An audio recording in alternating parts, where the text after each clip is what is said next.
اعوذ باللہ من الشیطان الرجیم بسم اللہ الرحمن الرحیم الحمد للہ رب العالمین والصلاة والسلام علی اشرف الانبیاء والمرسلین واہل بیتہ الطیبین الطاہرین المعصومین اما بعد۔ سورہ مبارکہ نساء آیت نمبر 69 سے 75، 69 سے 75 تک۔ بسم اللہ الرحمن الرحیم۔ ومن يطع الله والرسول فأولئك مع الذين أنعم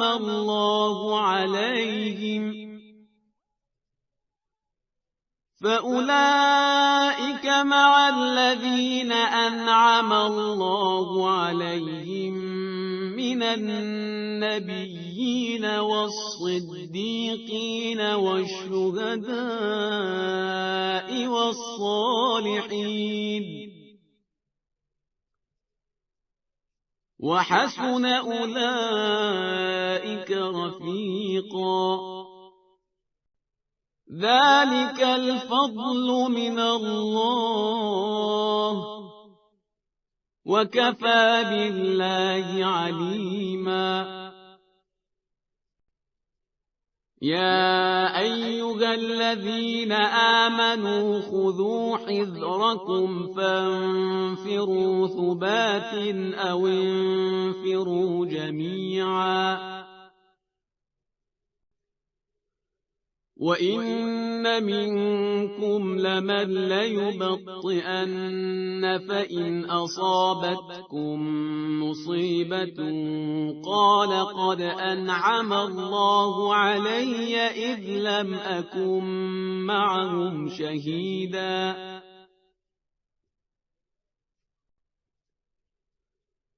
وَلَئِنْ أَصَابَكُمْ فَضْلٌ مِّنَ اللَّهِ لَيَقُولَنَّ كَأَن لَّمْ تَكُن بَيْنَكُمْ وَبَيْنَهُ مَوَدَّةٌ يَا لَيْتَنِي كُنتُ مَعَهُمْ فَأَفُوزَ فَوْزًا عَظِيمًا۔ فَلْيُقَاتِلْ فِي سَبِيلِ اللَّهِ الَّذِينَ يَشْرُونَ الْحَيَاةَ الدُّنْيَا بِالْآخِرَةِ وَمَن يُقَاتِلْ فِي سَبِيلِ اللَّهِ فَيُقْتَلْ أَوْ يَغْلِبْ فَسَوْفَ نُؤْتِيهِ أَجْرًا عَظِيمًا۔ وَمَا لَكُمْ لَا تُقَاتِلُونَ فِي سَبِيلِ اللَّهِ وَالْمُسْتَضْعَفِينَ مِنَ الرِّجَالِ وَالنِّسَاءِ وَالْوِلْدَانِ الَّذِينَ يَقُولُونَ رَبَّنَا أَخْرِجْنَا من هذه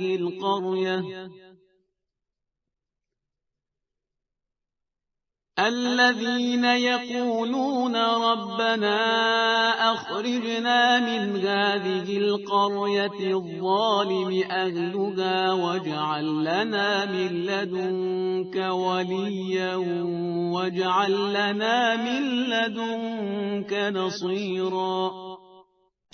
ارشاد پروردگار ہوتا ہے ان لوگوں کے بارے میں جو اللہ اور اللہ کی رسول کی اطاعت کرتے ہیں، ان کے انعام جو جنت کی صورت میں انہیں ملے گا وہ تو اپنی جگہ ہے ہی۔ یہاں پر خاص ایک رفاقت کا ذکر ہو رہا ہے کہ جو اللہ اور اللہ کے رسول کی اطاعت کرے گا فَأُولَئِكَ مَعَ الَّذِينَ أَنْعَمَ اللَّهُ عَلَيْهِمْ، تو اللہ انہیں ان کی معیت یعنی ان کی کمپنی، ان کی رفاقت عطا کرے گا جن پر اللہ نے اپنی نعمت نازل کی ہے۔ اب ظاہر ہے کہ اس عنوان سے کسی کو پیش کرنا یہ خاص امتیاز کا پتہ دیتا ہے کہ یہ جو گروہ جن کا ذکر آنے والا ہے یہ بہت نمایاں گروہ ہیں۔ وہ کون سے ہیں؟ ان میں سے 4 کا یہاں پر ذکر آیا ہے، من النبیین والصدیقین والشہداء والصالحین۔ یہ انبیاء ہیں، صدیقین ہیں، شہداء ہیں اور صالحین ہیں۔ ان کی معیت ان کو ملے گی کہ جو اللہ اور اللہ کے رسول کی اطاعت کرنے والے ہیں۔ نبیوں کا گروہ واضح ہے کہ جو پروردگار کی طرف سے ایسے منتخب کہ جن کے اوپر وحی نازل ہوتی ہے اور نبوت سے خدا انہیں سرفراز کرتا ہے۔ صدیقین ان لوگوں کا گروہ کہ جو تصدیق میں آگے آگے ہیں، صداقت ان میں رچی بسی ہے۔ اس امت میں اگر ان صدیقین کو تلاش کرنا ہو تو میدان مباہلہ ہماری رہنمائی کرتا ہے، جس پر ہم سورہ آل عمران میں گفتگو کر چکے کہ جھوٹوں پر لعنت کے لیے جو گئے ہیں وہ ظاہر ہے کہ صدیقین کا گروہ شمار ہوگا۔ پھر تیسرا گروہ والشہداء، کہ جنہوں نے گواہی اس انداز سے دی کہ اپنی جان بھی خدا کی راہ میں قربان کر دی، والصالحین، اور جو اعمال کے اعتبار سے اعمال صالح ہی رکھتے ہیں، ان کے اعمال کے اندر خطا، گناہ، عصیان نہیں ہے۔ دوسرے لفظوں میں ہمارے یہاں جو ان کے لیے ایک تعبیر ہے، معصومین۔ وحسن اولئک رفیقا، اور یہ بہت ہی اچھے رفیق ہیں۔ ذالک الفضل من اللہ، یہ اللہ کی طرف کا فضل ہے۔ وکفی باللہ علیما، اور اللہ سے بڑھ کر کون باخبر ہوگا، جاننے کے لیے اللہ کافی ہے۔ اگلی جو آیت ہے اس میں ارشاد ہوتا ہے، یا ایھا الذین آمنوا، اے ایمان لانے والوں، خذوا حذرکم، اپنی حفاظت کا سامان مکمل رکھو، فانفروا ثبات او انفروا جمیعا، تو نکلو دستہ دستہ ہو کر الگ الگ یا اکٹھے نکلو۔ اب ظاہر ہے کہ میدان جنگ یا میدان قتال کے اندر جانے کا جو بھی ایک پالیسی کا معاملہ ہوگا، وہ جس طریقے سے انسٹرکشنز دی جائیں گی اس کے مطابق نکلنا ہوگا۔ یا تو پوری قوم، پوری فوج ایک ساتھ موو کرے گی، یا دستہ دستہ الگ ہو کر نکلے گی، وہ اکارڈنگلی جو سالار ہے وہ بیان کرے گا۔ وَإِنَّ مِنْكُمْ لَمَن لَيُبَطِّئَنَّ، تم میں یقیناً کچھ ایسے ہیں کہ جو ضرور بضرور دیر کر دیتے ہیں۔ اب ظاہر ہے کہ یہ جن کی مذمت ہو رہی ہے یہ بھی بظاہر وہی افراد ہیں کہ جو پیغمبر اکرم کے آس پاس موجود ہیں، اور ان کے بارے میں پروردگار فرما رہا ہے کہ یہ سب کے سب ایک جیسے نہیں ہیں کہ جن کو ہم بہت آئیڈیل قرار دے سکیں، بلکہ ان میں سے وہ بھی ہیں کہ جو جان بوجھ کر لازماً دیر کر دیتے ہیں۔ پھر ان کا ایٹیچیوڈ کیا ہوتا ہے؟ فَإِنْ أَصَابَتْكُمْ مُصِیبَةٌ، اگر تم پر کوئی مشکل آ جائے، کوئی مصیبت آ جائے، قالا، تو وہ کہتے ہیں قد انعم اللہ علیہ، ہم پر تو اللہ نے بڑی نعمت نازل کی، اذ لم اکم معہم شہیدا، کہ ہم ان کے ساتھ موجود نہ تھے ورنہ ہمیں بھی یہ زحمت اٹھانا پڑتی۔ اب ظاہر ہے کہ اس مصیبت کے نتیجے میں کسی کی جان گئی ہوگی، ہو سکتا ہے کسی کا کوئی آرگن ضائع ہو گیا ہو، وہ معذور ہو گیا ہو، کسی کی آنکھ خدا نہ کرے چلی گئی ہو، تو وہ جو خدا کی راہ میں شہید بن کر گویا اس کیٹیگری میں چلے گئے جن کو بھی تھوڑی دیر پہلے پروردگار عالم نے کہا کہ ان پر اللہ نے اپنی نعمت نازل کی ہے۔ یہاں پر یہ افراد نعمت اس بات کو مان رہے ہیں کہ موقع آنے کے بعد اگر میدان میں ہمیں نہ جانا پڑا تو ہم پر اللہ نے احسان کیا اور ہم پر نعمت نازل کر دی۔ تو یہ آپ دیکھ رہے ہیں کہ بالکل ایک اپوزٹ ایٹیچیوڈ ہے کہ جو پروردگار عالم نے مانگا تھا اس کے بالکل برعکس۔ وَلَئِنْ أَصَابَكُمْ فَضْلٌ مِّنَ اللَّهِ، اور اگر تم پر اللہ کی طرف سے کوئی فضل آ جائے، لَيَقُولَنَّ، تو وہ ایسے کہنے لگیں گے کأن لم تکم بینکم وبینہ مودہ، کہ جیسے تمہارے اور ان کے درمیان کوئی محبت اور الفت کا رشتہ تھا ہی نہیں۔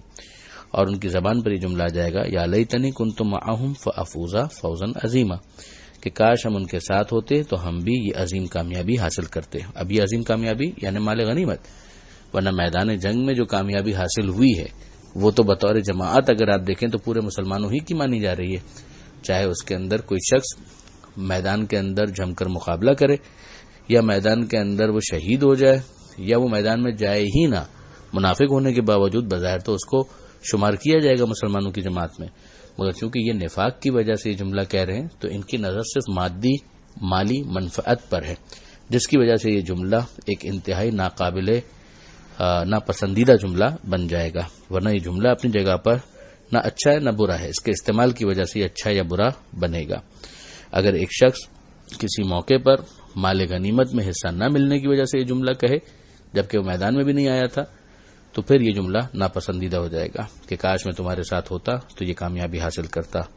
لیکن اگر ایک شخص کسی وجہ سے کسی میدان میں نہیں جا سکا، چاہے اس کی وجہ اس کی بیماری ہو یا وہ پیدا ہی بعد میں ہوا، مثلا اس وقت بہت سارے افراد ہیں جو جنگ بدر کا ذکر سنیں گے تو یہ جملہ کہیں گے کہ کاش ہم ان کے ساتھ ہوتے تو ہم بھی یہ کامیابی حاصل کرتے۔ کربلا کا ذکر کوئی سنے گا تو یہ جملہ کہے گا کہ کاش میں ان کے ساتھ ہوتا تو یہ کامیابی حاصل کرتا۔ تو یقیناً پھر یہ جملہ ایک بہت ہی اچھے مائنڈ سیٹ کا ثبوت بن جائے گا۔ جیسے اس سے پیچھے والا جملہ تھا کہ انعم اللہ علیہ، اللہ نے ہم پر احسان کیا، یہ جملہ بھی نہ اچھا ہے نہ برا ہے۔ اس جگہ پر چونکہ یہ غلط کانٹیکس کے ساتھ استعمال ہو رہا ہے، لہذا یہ جملہ برا ہے کہ شہادت سے بچنے پر یہ جملہ کہا گیا. اور اگر ایک شخص ہے وہ واقعاً شہادت ملنے پر یہ جملہ کہنے لگے کہ اللہ نے مجھ پر احسان کیا تو یقیناً یہ جملہ بہت اچھا بن جائے گا. اگلی آیت کے اندر پروردگار عالم ارشاد فرماتا ہے کہ فَلْيُقَاتِلْ فِي سَبِيلِ اللَّهِ، کہ اللہ کی راہ میں قتال کرنا چاہیے الَّذِينَ، ان لوگوں کو یشرون الحیات الدنیا بالآخرہ، کہ جنہوں نے اپنی دنیا کی زندگی کو آخرت کے بدلے بیچ دیا. وَمَن يُقَاتِلْ فِي سَبِيلِ اللَّهِ، اور جو اللہ کی راہ میں قتال کرے گا فَيُقْتَلْ أَوْ يَغْلِبْ، تو چاہے وہ قتل ہو جائے یا وہ غالب آ جائے، فَسَوْفَ نُؤْتِيهِ أَجْرًا عَظِيمًا، تو ہم عنقریب اس کو اجر عظیم عطا کریں گے.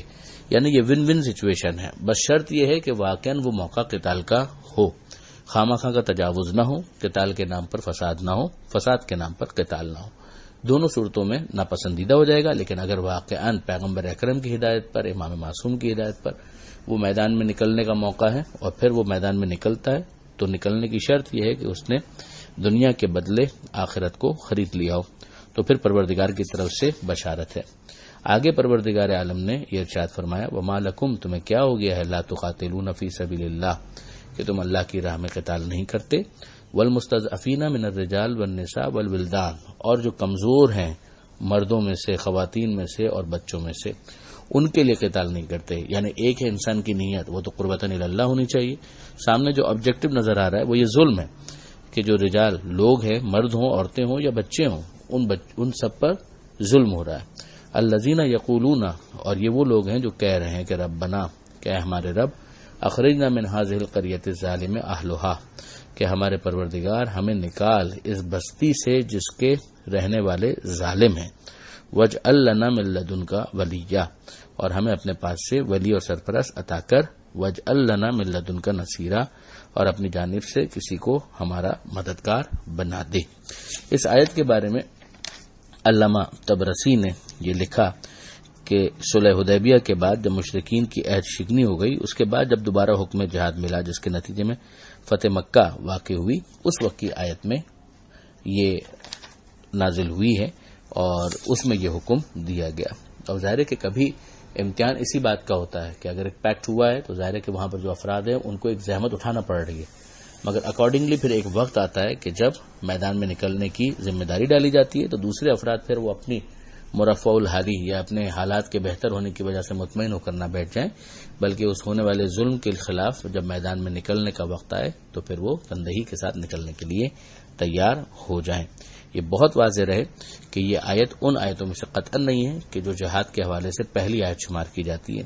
پہلی آیت وہی شمار کی جاتی ہے جو سورہ حج کے اندر آئی ہے، جس میں یہ کہا گیا کہ اذن للذین یقاتلون بانہم ظلموا، کہ اجازت دی جاتی ہے ان لوگوں کو کہ جن کے ساتھ قتال کیا جا رہا ہے، اس لیے کہ ان پر ظلم کیا جا رہا ہے اور اللہ ان کی نصرت پر قادر ہے. اس تشریح کو اس لیے پیش نظر رکھنے کی ضرورت ہے کہ اس آیت کو جہاد اسلامی کا پس منظر دکھانے کے لیے کبھی پیش نہ کیا جائے کہ مسلمانوں کو حملہ کے لیے آمادہ کیا گیا ہے، ان مسلمانوں کو نجات دلانے کے واسطے جو بعد ہجرت مکہ معظمہ میں رہ گئے تھے. ایسا ہرگز نہیں ہے. ہجرت کے بعد آغاز جہاد سے اس آیت کا قطعاً کوئی تعلق نہیں ہے. اس کی تشریح اپنے مقام پر ہے. اگر دیکھنا چاہیں تو علامہ سعید علی نقی صاحب کی کتاب تاریخ اسلام، جس کے اندر پیغمبر اکرم کی سیرت کو خاص اس پہلو سے ڈسکس کیا گیا ہے کہ جہاد اور غزوات اور قتال کا کیا پس منظر تھا، دیکھا جا سکتا ہے. پروردگار عالم سے دعا ہے قرآن مجید سمجھنے اور اس پر عمل کرنے کی توفیق عطا فرما، اور وارث قرآن امام زمانہ کے ظہور میں تاجیل فرما. وآخر دعوانا ان الحمد للہ رب العالمین، والسلام علیکم ورحمۃ اللہ وبرکاتہ.